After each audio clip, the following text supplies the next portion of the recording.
اللہ تبارک و تعالی نے قرآن کریم میں ارشاد فرمایا وَضَرَبَ لَنَا مَثَلًا وَنَسِيَ خَلْقَهُ قَالَ مَنْ يُحْيِي الْعِظَامَ وَهِيَ رَمِيمٌ قُلْ يُحْيِيهَا الَّذِي أَنشَأَهَا أَوَّلَ مَرَّةٍ وَهُوَ بِكُلِّ خَلْقٍ عَلِيمٌ۔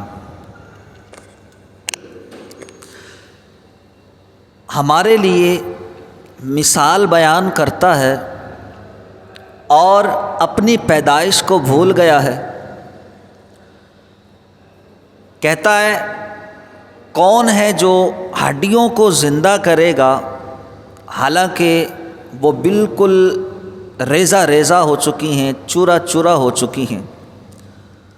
قُلْ يُحْيِيهَا الَّذِي أَنشَأَهَا أَوَّلَ مَرَّةٍ، اے محبوب فرما دو جس نے اس ہڈی کو، ان ہڈیوں کو پہلی بار پیدا کیا تھا وہی ان کو دوبارہ پیدا فرمائے گا۔ وَهُوَ بِكُلِّ خَلْقٍ عَلِيمٌ، اور وہ رب ہر طرح کی تخلیق کو، پیدائش کو، پیدا کرنے کو خوب جانتا ہے۔ یہ دو آیت مبارکہ جو میں نے آپ کے سامنے ترجمہ کے ساتھ تلاوت کی ہیں، اصل میں ابی بن خلف مکے کا ایک بہت بڑا کافر، بہت بڑا تاجر بھی تھا، مشہور کافر ہے، آپ نے کئی بار اس کا نام بھی سنا ہوگا۔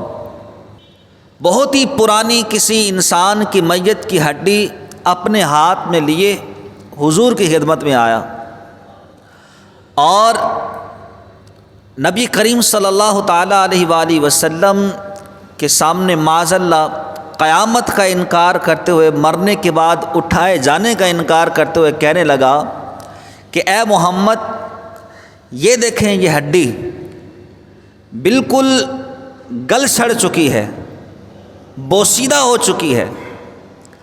اور اتنا کہنے کے بعد اس نے اس ہڈی کو مسلنے کے بعد جب وہ چورا چورا ہو گئی، مٹی جیسی ہو گئی، اس نے اس ہڈی کے چورے کو، بوسیدے کو ہوا میں اچھالا اور کہنے لگا اس ہڈی سے رب تبارک و تعالیٰ جس کی آپ دعوت دیتے ہیں کہ اللہ ایک ہے، جس نے ہمیں پیدا کیا ہے، کیا وہ اس جیسی ہڈی سے کہ جو بوسیدہ بالکل گل سڑ گئی، مٹی ہو گئی، اس سے ہمیں دوبارہ پیدا کرے گا؟ نبی کریم صلی اللہ تعالیٰ علیہ وآلہ وسلم نے ارشاد فرمایا جی ہاں، بالکل تمہیں دوبارہ اٹھایا جائے گا۔ جس نے تمہیں پیدا کیا ہے وہ تمہیں موت بھی دے گا، مرنے کے بعد تمہیں دوبارہ زندہ فرمائے گا اور تمہیں داخل جہنم بھی کرے گا۔ ابی بن خلف کو کیسا جواب دیا؟ تمہیں پیدا بھی کیا، تمہیں موت بھی دے گا، موت کے بعد دوبارہ زندہ بھی فرمائے گا، اور زندہ فرمانے کے بعد تم کافر جو ٹھہرے، قیامت کا انکار جو کرنے والے ہو، اسی لیے رب تبارک و تعالیٰ تمہیں داخل جہنم بھی فرمائے گا۔ اللہ پاک نے فرمایا محبوب قل فرما دو یحییہا الذی انشأہا اول مرہ، جس نے اس ہڈی کو پہلی مرتبہ پیدا کیا تھا، جو رب اس ہڈی کو پیدا کرنے پر قادر ہے وہ اس ہڈی کو دوبارہ زندہ کرنے پر قادر ہے۔ وَهُوَ بِكُلِّ خَلْقٍ عَلِيمٌ، اور وہ ہر طرح کی تخلیق، ہر طرح کے پیدا کرنے کو خوب جانتا ہے۔ یعنی اس آیت میں اللہ تبارک و تعالیٰ نے ارشاد فرمایا کہ یہ احمق انسان ہے، کتنا بے وقوف انسان ہے کہ یہ مرنے کے بعد دوبارہ زندہ کیے جانے کا تو انکار کر رہا ہے، نہ صرف انکار کر رہا ہے بلکہ رب تبارک و تعالیٰ سے جھگڑا بھی کر رہا ہے کہ اے محمد یہ ہڈی دوبارہ زندہ ہو جائے گی، میں تو نہیں مانتا۔ رب تبارک و تعالیٰ نے اس آیت میں اس کا جواب دیا محبوب اسے بتاؤ کہ تم ایک گندے نطفے سے پیدا کیے گئے، اس نطفے کو اللہ تبارک و تعالیٰ نے گوشت بنایا، پھر اس گوشت کے اندر اللہ تبارک و تعالیٰ نے آنکھ، ناک، کان، یہ تمہارا بدن، زبان، ایک دماغ، زبان، 2 پاؤں، 2 ہاتھ، یہ پورا بدن، پورا جسم اللہ تبارک و تعالیٰ نے ایک گندے سے نطفے سے پیدا فرمایا۔ جو رب تمہیں ایک گندے نطفے سے پیدا کر سکتا ہے تو وہ کیا اس بات پر قادر نہیں ہے کہ وہ ہڈی دوبارہ زندہ کر دے؟ تو رب تبارک و تعالیٰ نے فرمایا کہ جو اول پہلی مرتبہ پیدا کرنے پر قادر ہے تو دوبارہ پیدا کرنے پر اس کے لیے کیا مشکل ہے؟ لہٰذا کسی انسان کو اپنے مرنے کے بعد اٹھائے جانے میں کسی قسم کا شک نہیں ہونا چاہیے، اور ہمارا ایمان اور عقیدہ بھی یہی ہے۔ ہم صفت ایمان مفصل پڑھتے ہیں، مجمل پڑھتے ہیں، اس کے اندر یہی ہے، اللہ، رسول، ملائکہ اور کتابوں پر ایمان لانے کے بعد ہم کیا کہتے ہیں؟ والقدر خیرہ و شرہ والبعث بعد الموت۔ ہم تقدیر اچھی ہے یا بری ہے اس پر بھی ایمان لاتے ہیں، لیکن اس کے ساتھ ساتھ ہم مرنے کے بعد قیامت کے دن اٹھائے جانے پر بھی ایمان لاتے ہیں۔ اگر کسی کا ذرہ بھر ایک ریت کے ذرے کے مطابق یا رائی کے دانے کے مطابق کسی کا ایمان بھی متذبذب ہے، اس کو شک ہے کہ میں مرنے کے بعد اٹھائے نہیں جاؤں گا، وہ فوراً دائرہ اسلام سے خارج ہو جائے گا، اس کا اسلام سے کوئی لینا دینا نہیں، لیکن اٹھایا جائے گا۔ ایمان ہے ہمارا اس بات پر، مرنے کے بعد ضرور اٹھنا ہے۔ یاد رکھیے، قیامت آنی ہے، ضرور آنی ہے، مرنے کے بعد اٹھایا جانا ہے۔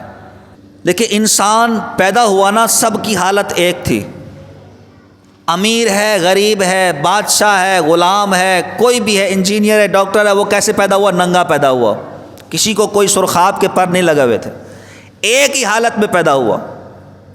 لیکن یاد رکھیے، جب ہمیں پہلی مرتبہ ماں کے پیٹ سے پیدا کیا گیا تھا تو سارے انسان ایک حالت پہ پیدا کیے گئے، لیکن جب مرنے کے بعد ہمیں دوبارہ زندہ کیا جائے گا تو ہم ایک حالت پہ پیدا نہیں کیے جائیں گے، زندہ دوبارہ ایک حالت پہ نہیں اٹھائے جائیں گے، ہم اپنے اعمال کے مطابق زندہ کیے جائیں گے، جس کے جیسے اعمال ہوں گے ویسا وہ دوبارہ زندہ کیا جائے گا۔ اچھے اعمال ہوں گے تو خوبصورت انداز میں خوشبو لگی ہوگی، اس انداز میں ہمارا حشر ہوگا۔ اور پھر آپ نے یہ حدیث پاک بھی سنی ہوگی، یہ قول بھی سنا ہوگا کہ جو جس سے محبت کرتا ہوگا قیامت کے دن اس کا اسی کے ساتھ حشر ہوگا۔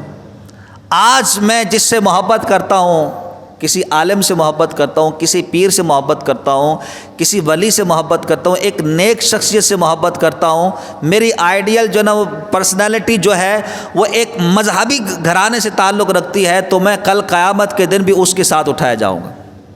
اور اگر خدا نہ خواستہ میں کسی کرکٹر کو، کسی فلم کے ہیرو کو، یا کسی اے ٹو زیڈ فٹ بال یا دنیا کا جو بھی ہمارے ہاں سٹار سمجھا جاتا ہے لیکن اس کا دین سے کوئی تعلق نہیں ہے، اگر میں اس سے محبت کرتا ہوں تو یاد رکھیے اس قول کے مطابق میرا حشر اسی کے ساتھ ہوگا۔ تو آپ اپنا محبوب جو پرسن ہے، ایک پرسنالٹی ہے، اس کو آپ چنیں، اچھے لوگوں کو، نیک لوگوں کو چنیں، کیونکہ قیامت کے دن ہم اٹھائے جائیں گے جن کے ساتھ ہم محبت کرتے ہیں، جن کو ہم پسند کرتے ہیں۔ تو اپنی پسند اچھی بنائیں، نیک لوگوں کو پسند کریں، تاکہ کل قیامت کے دن اچھے لوگوں کے ساتھ اٹھیں گے۔ جب اچھے لوگوں کے ساتھ اٹھیں گے تو اچھوں کے ساتھ ہم جنت میں داخل ہو جائیں گے۔ دنیا معمولی سی ہے، چند دن کی زندگی ہے، اس چند دن کی زندگی کو آپ ہمیشہ رہنے والی زندگی پر فوقیت نہ دیں۔ ایک بادشاہ نے